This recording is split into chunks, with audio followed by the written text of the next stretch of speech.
dan mereka tidak mau kehilangan kekuasaan dan kenikmatan itu. Sehingga dipasanglah boneka fufu papa untuk kelangsungan kenikmatan mereka. Jadi mari tanamkan dalam diri kita semua bahwa sedang terjadi perebutan kekuasaan yang nyata antara para perampok-perampok negara dengan rakyat yang harus menikmati negara ini.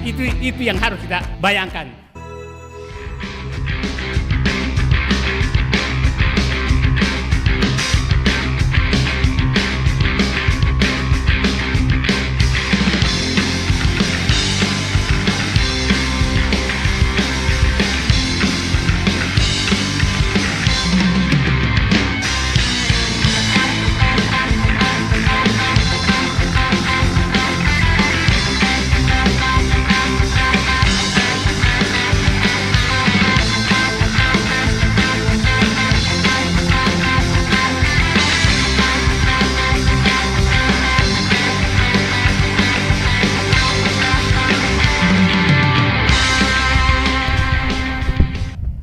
Assalamualaikum warahmatullahi wabarakatuh. Terima kasih Bung Refli, Bapak penyelamat bangsa saya pikir, karena beliau konsisten untuk mengumpulkan kita semua.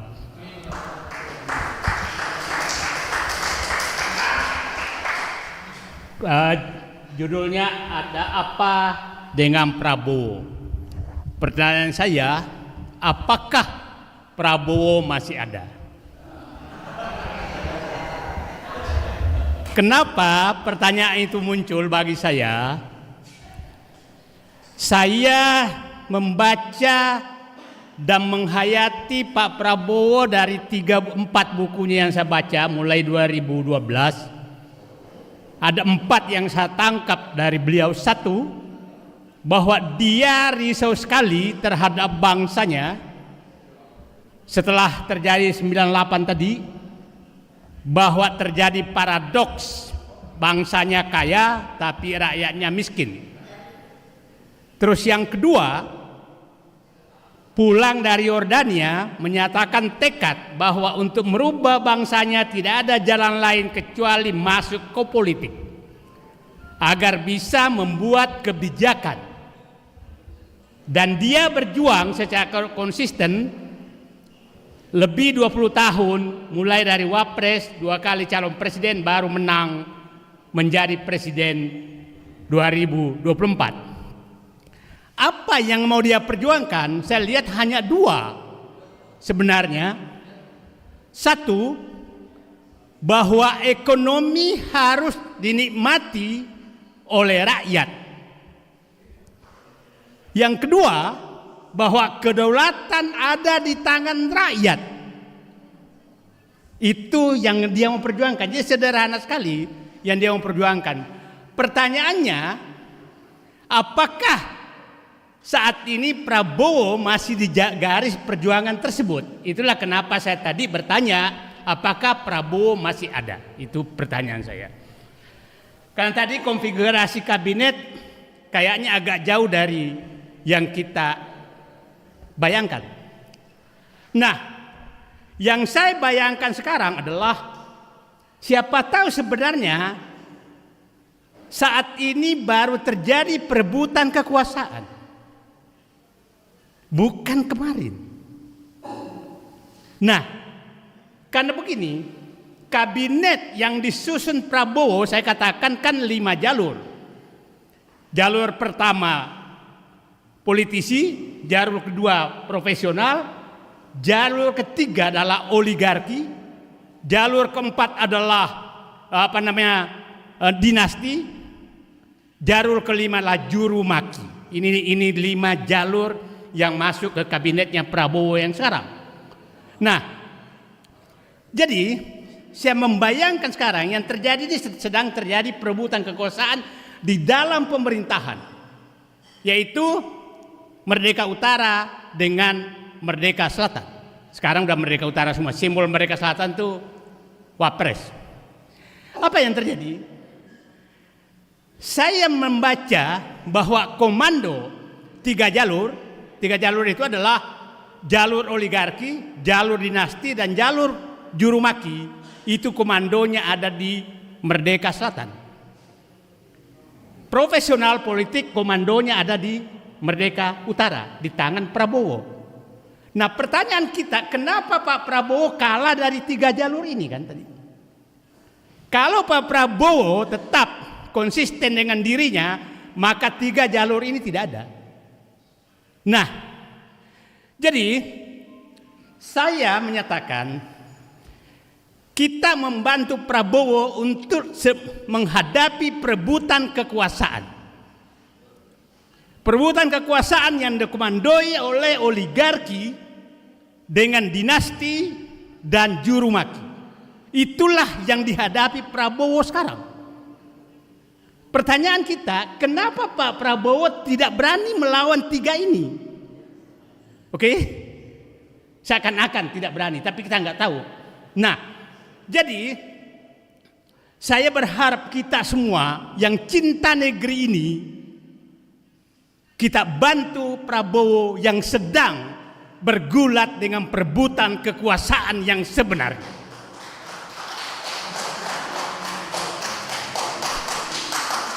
Jadi pemilu kemarin, pilpres kemarin, baru saya sadari ini sebenarnya adalah perebutan formalitas kekuasaan.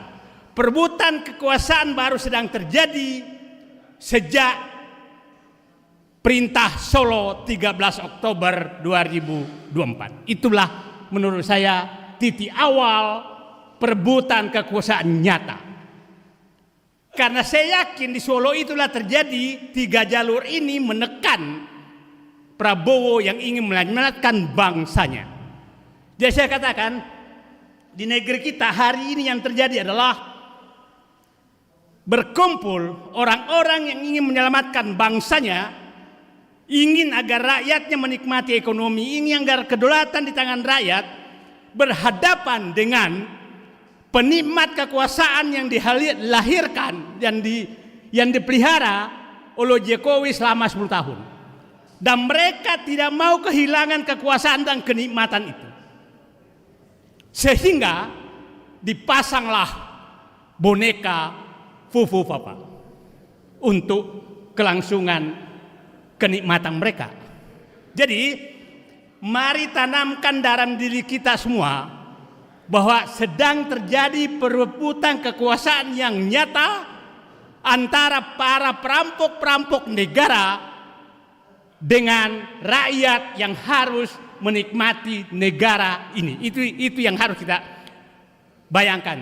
Dan kita harus bayangkan yang terjadi adalah komando daripada pihak-pihak penikmat oligarki ini, itu yang saya sering katakan di pantai utara Jakarta yang mengkomandoi Solo dan Merdeka Selatan. Jadi kita bersatu bersama berada di Merdeka Utara untuk menyelamatkan bangsa ini.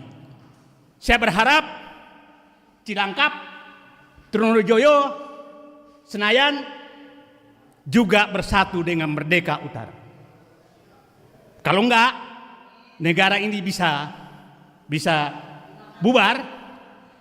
Saya katakan hampir seluruh 10 tahun terakhir, hampir seluruh sumber daya ekonomi sedang dinikmati oleh mereka. Dan sangat wajar kalau mereka tidak mau kehilangan itu. Sangat wajar. Dan semakin merajalela mereka, tidak ada yang bisa halangi. Nah sekarang kita titipkan Pak Prabowo. Pak Prabowo, kami berada di belakang Bapak untuk menyelamatkan bangsa ini agar ekonomi kembali kepada rakyat, agar kedaulatan kembali kepada rakyat, agar kita persatuan tetap terjaga, agar bangsa ini selamat dari rongrongan 3 jalur yang menghadapi Bapak, yaitu jalur oligarki, jalur dinasti Jokowi, dan jalur juru mati. Bayangkan Pak Hendradi tadi, sekarang jadi menteri itu tidak perlu sekolah, tidak perlu partai politik banyak. Pokoknya kuat memaki-maki lawan bisa jadi menteri. Itu. Nah, jadi itulah posisi kita. Jadi saya ulangi tadi, apakah masih ada Prabowo? Prabowo harus ada dengan dirinya untuk menyelamatkan bangsanya, dan kami akan bersama menghadapi perongrong bangsa ini. Terima kasih. Assalamualaikum warahmatullahi wabarakatuh. Jadi peristiwa yang disinggung-singgung oleh Bang Said tadi, tanggal 13 Oktober tadi, menunjukkan bahwa dia masih menguasai. Betul Bang ya? Ada tambahan 3 jalur yang turut menekan. Saya tambah satu lagi Bang, jalur luar negeri, jalur Xi Jinping. Nah, satu lagi ya. Jadi kalau ditanya ada apa dengan Prabowo, coba sebentar. Hari ini kemarin Prabowo mulai pergi ke luar negeri selama 2 pekan. Tujuan pertama adalah RRC, baru Amerika, kemudian ke Peru 5 ya, kemudian ke Qatar, lalu ke London ketemu Raja Charles ya. Nah, bisa-bisa aja sih kita berspekulasi, berasumsi, berapa lagi segala macam, tapi dengan tujuan pertama RRC ini menjadi menarik. Karena dengan komposisi kabinet yang sekarang, ada satu manusia yang disebut-sebut oleh Profesor Damanhuri yang menjadi Menteri Keuangan 3 kali. Dan satu lagi, dia kekuasaan ditambah. Ada 9 dirjen, salon 1 plus kemarin tanggal 8 diangkat kepala badan baru di bawah Kementerian Keuangan, namanya Badan Intelijen Keuangan.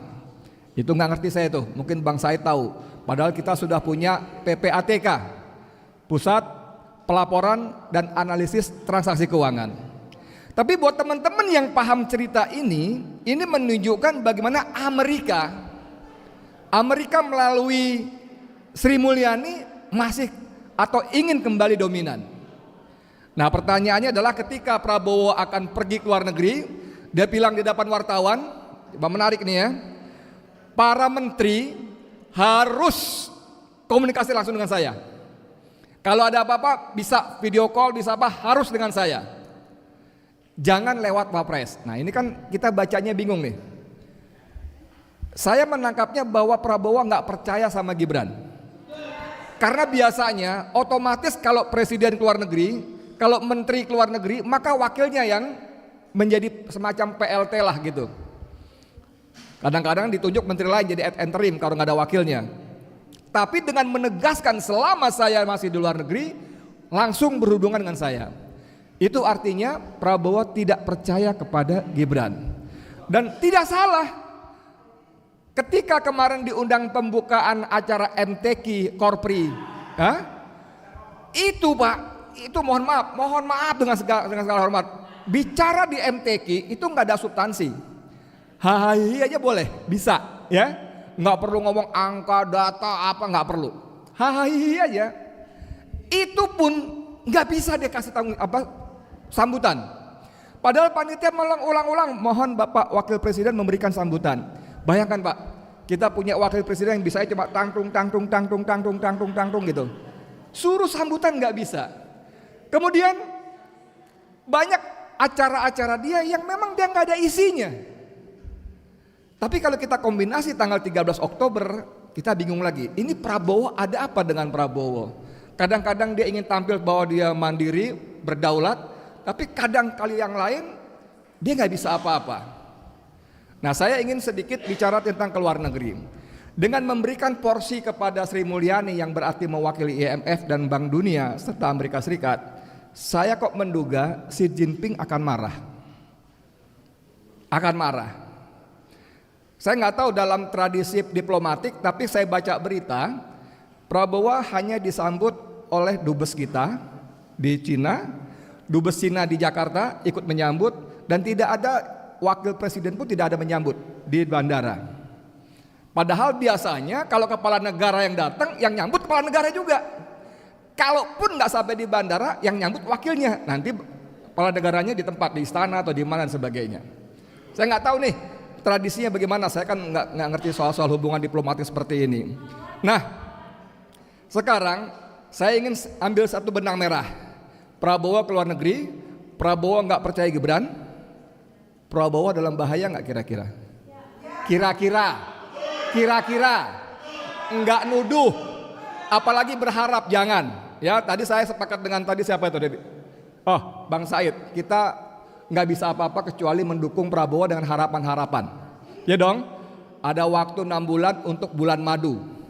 Setelah 6 bulan itu barang masih nggak jelas, apalagi semakin jelas warnanya ke sana, ya sudah, apa boleh buat, kita ngomong kencang-kencang ya. Jadi bagaimana? Dari mulai cerita Koni Rahakunduni, masih ingat? Waktu dia dipanggil oleh Ruslan, diminta bergabung ke TKN, Mbak Koni mesti jelas dong, pakai baju warna biru muda dong. Kata Koni, loh saya udah bantu Pak Prabowo, roadmap pertahanan keamanan saya bantu, saya nggak perlu masuk.